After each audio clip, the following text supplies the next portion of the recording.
Hey, good morning. It's Good Friday. I'd like to read some words to us from Mark's Gospel and part of his account of the crucifixion. This is Mark 15, verses 21 to 41.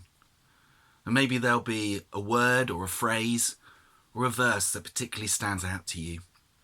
And perhaps after I've read it, you want to pause the video and maybe reread the passage for yourself. But let me begin with verse 21.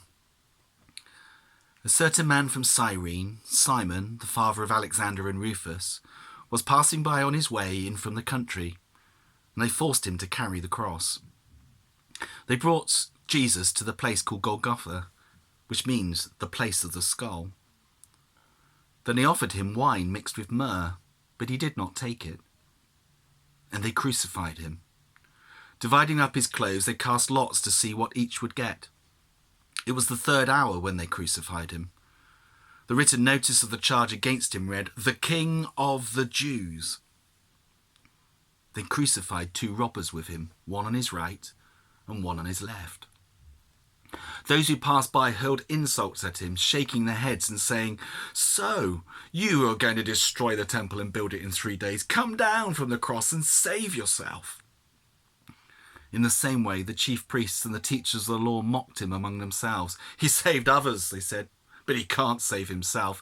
Let this Christ, this King of Israel, come down from the cross, that we may see and believe." Those crucified with him also heaped insults on him. At the 6th hour, darkness came over the whole land until the 9th hour. And at the 9th hour, Jesus cried out in a loud voice, "Eloi, Eloi, lama sabachthani," which means, my God, why have you forsaken me?" When some of those standing near heard this, they said, "Listen, he's calling Elijah." One man ran, he filled a sponge with wine vinegar, he put it on a stick and he offered it to Jesus to drink. "Now leave him alone. Let's see if Elijah comes to take him down," he said. With a loud cry, Jesus breathed his last.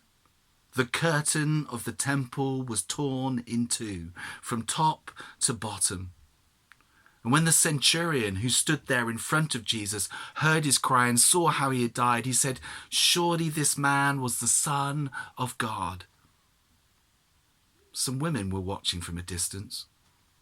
Among them were Mary Magdalene, Mary, the mother of James the younger and of Joseph, and also Salome. In Galilee, these women had followed him and cared for his needs. Many other women who had come up with him to Jerusalem were also there.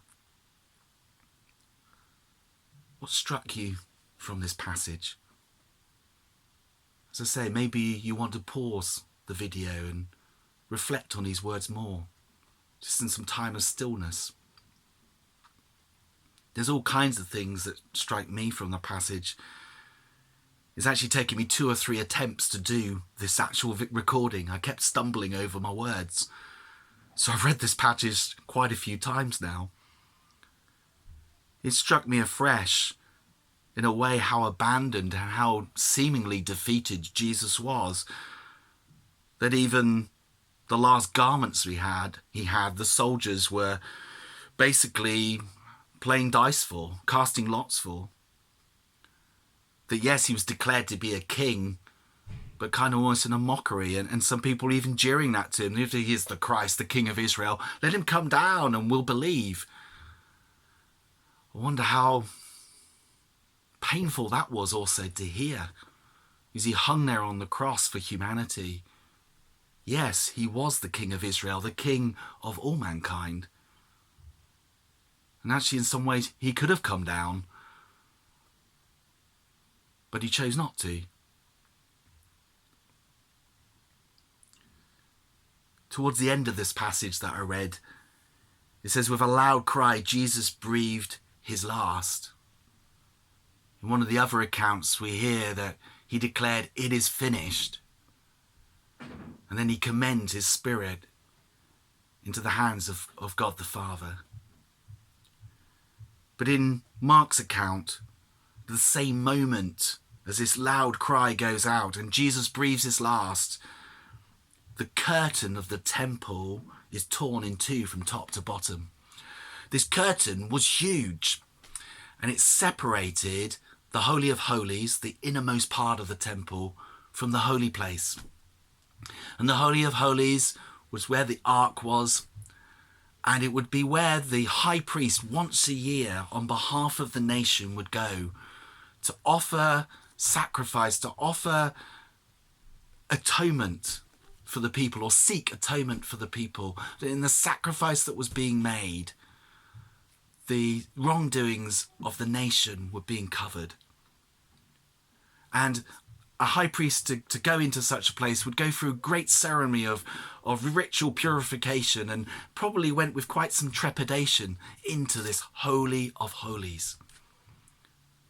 But now here, at this point of Christ's death, we read of this curtain being torn in two. This curtain which signified the separation between the Almighty, holy God, the one who was without any imperfection, the one who was so holy that mankind, in a sense, there was this gap between mankind and God. That in Christ's death, that curtain is just torn in two. And that the holy God and humanity, through Jesus Christ, can be reunited, whether Jew or non-Jew. That Christ died for those who were jeering at him that day. He died for the chief priests and the teachers of the law, for the centurion and the soldiers who were with him, for Pilate. And he died for you and me as well.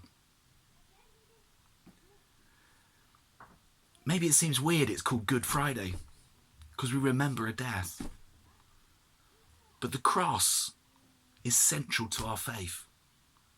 Without the cross, there isn't redemption, there isn't forgiveness. There isn't that way made for us to be reunited with God and with each other. But through Christ, it's been made possible. It is good news.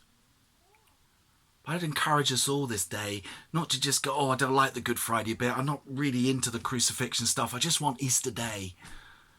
I encourage us maybe to spend some time afresh reading these words, or maybe one of the other gospel accounts about the crucifixion, and just seeing what stands out to us, and maybe taking some time, even if it feels a bit of a tension point, to ponder on that, to meditate on it, and to see what it might say into our lives for today and the weeks that lie ahead. Thanks for listening. This evening there'll be a Good Friday service available from 7 o'clock here on the YouTube channel. Have a good day. Bye-bye.